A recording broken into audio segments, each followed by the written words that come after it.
My name is Doug Parmele, and I started on the railroad when I was just going on 18 years old, and that was June 29th, 1960. And from there on, it was the Leigh Valley, Penn Central, Conrail, and retired from CSX. And I had 42 years altogether as a railroad. How did you get the idea to start the Manchester Model Railroad Association, or being a co-founder? With my good friend Mike Pataccio, and we got talking about history and trying to, this was a big railroad yard itself here, and then we thought it would be great too, a little bit more of Mike's thoughts on that, having a model railroad association. What would you say are the mission and objectives of the organization? The objective? Yeah, objective, the mission, why you're doing this.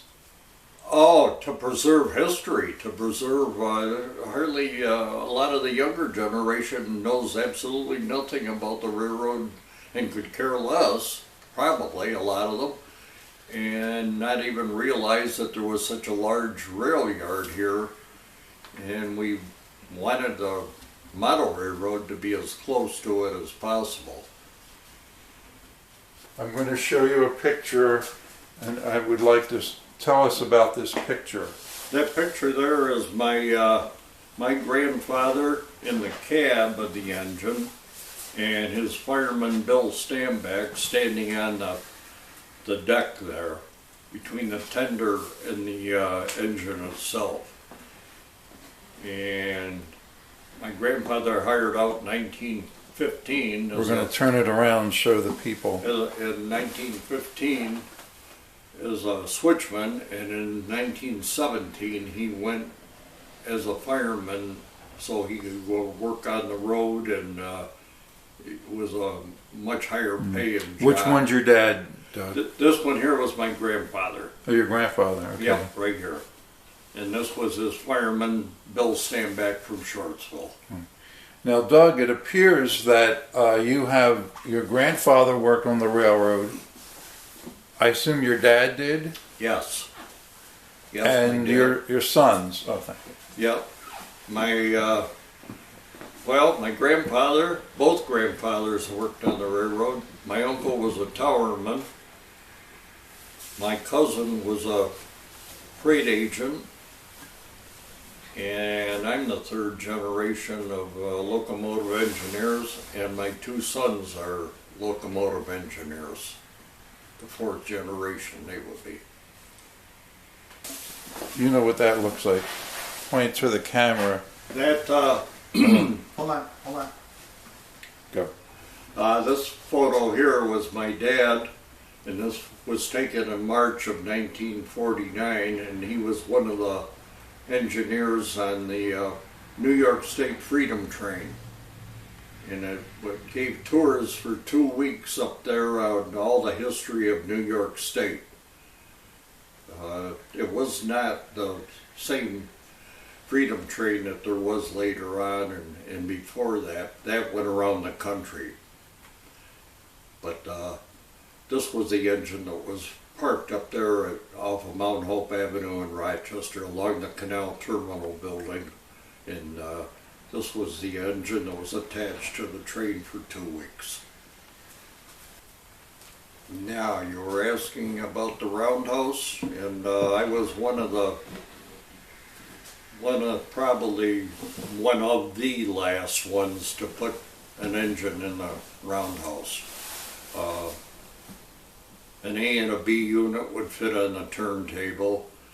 The P&L pickup engines, which were RS2s, RS3s, they had the steps hanging off of both ends of the turntable, so you really had to have somebody guide you onto the turntable with those two engines. And it was a powerful turntable. I really enjoyed running it. It was quite a feeling. especially when that's all gone pretty much in the whole country, all part of history.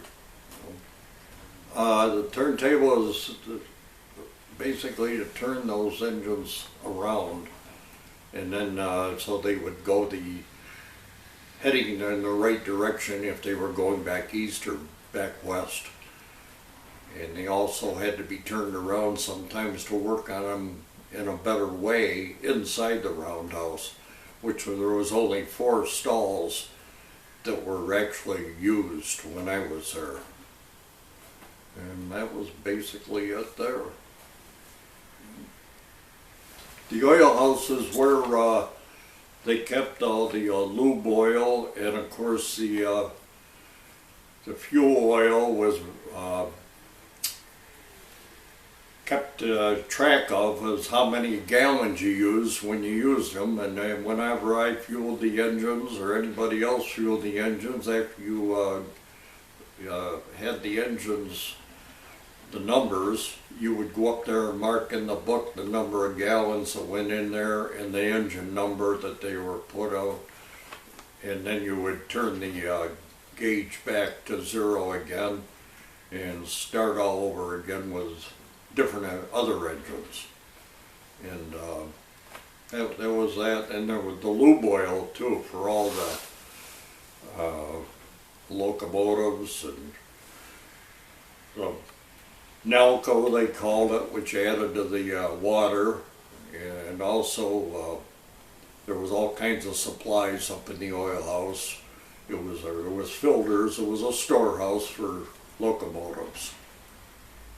Yep. At the engine house, the oil house, you had the foreman, roundhouse foreman in there. You also had the secretary, and up in the back part there was the supplies foreman. And then plus in the other rooms there was a hostler's room, and then the electricians and mechanical force, and where they ate, where they kept their things, and where men showered up and everything. And back in the days of the roundhouse itself, when the full roundhouse was in operation, there was showers in there, and there was you had boiler makers, you had all kinds of people working there on steam engines. There was over 200 people working there just in the roundhouse itself, not to mention the transfer and everything else. So when they dieselized, they got rid of a lot of people as far as employment goes. Really cut back.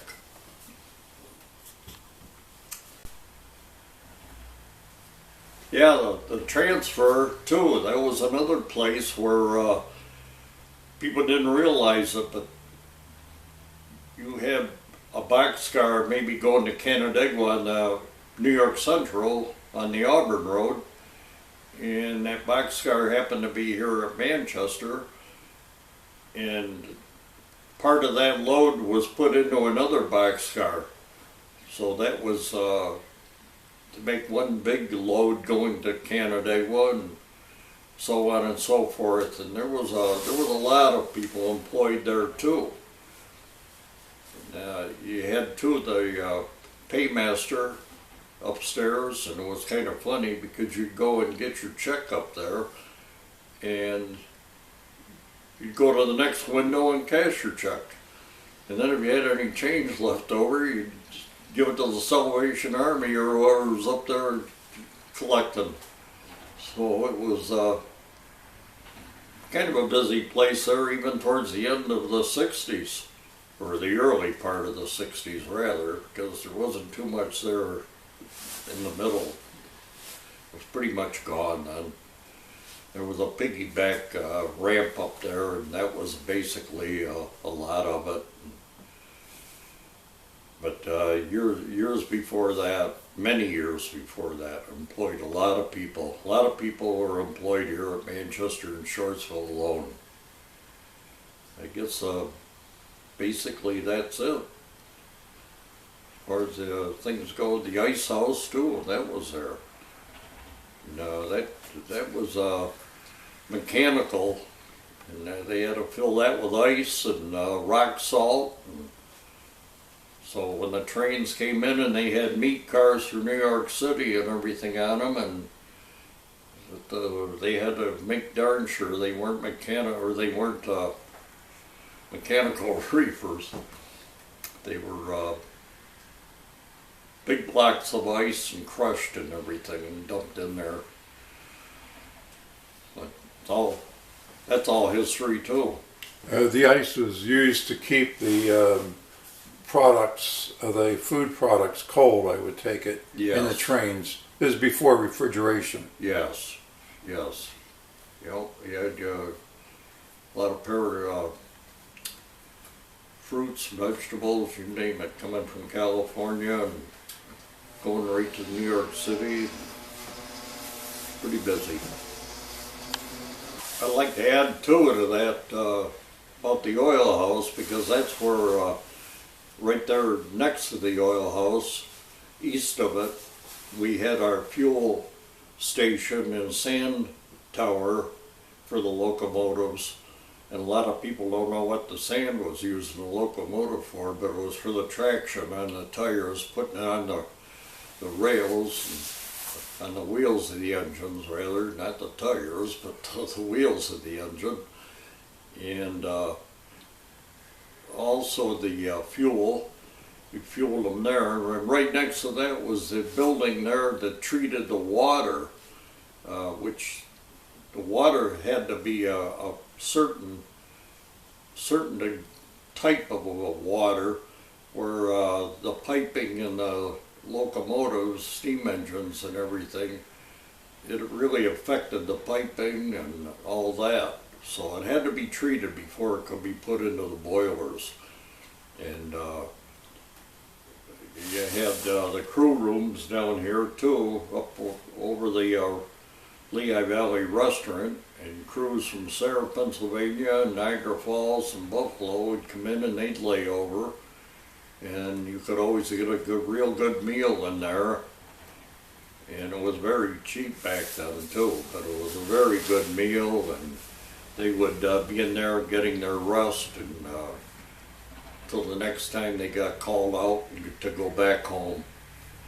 And they could read and whatever it was, but they could always get a coffee 24/7 in there or whatever during the night. And it was a really good place. And that's basically that's it. In the early days, they heated the place with steam heat. You never know that today either, to look around here. Did you ever put a locomotive on the turntable?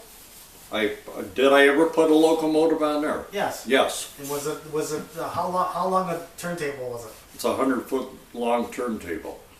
And yeah, I would put I wouldn't need anybody to be with me on putting a yard engine on there, because it was a 100-foot turntable and the yard engine was one unit. So I mean, you didn't need anybody to guide you.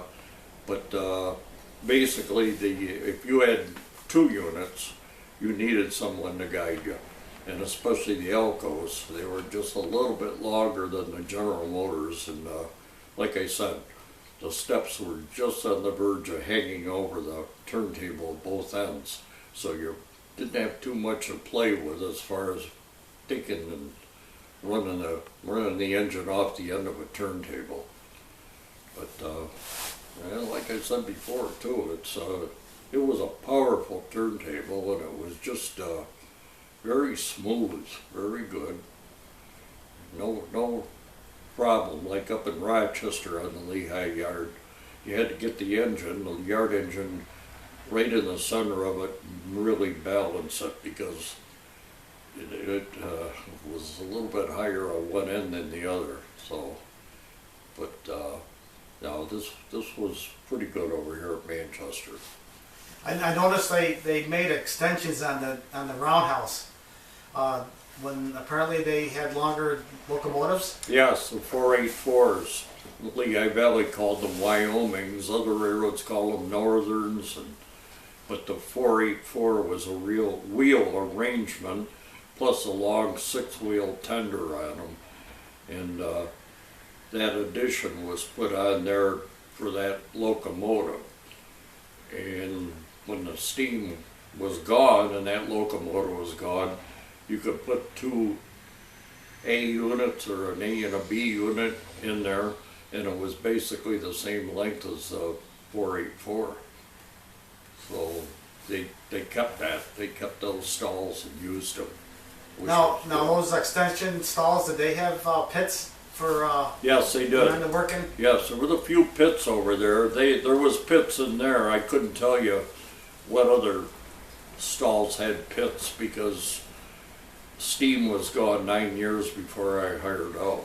So, but yes, there was pits there to work on the traction motors or get up in there and underneath the engines, and very handy. Yep. And that was probably one of the reasons they kept that too. They kept that extension.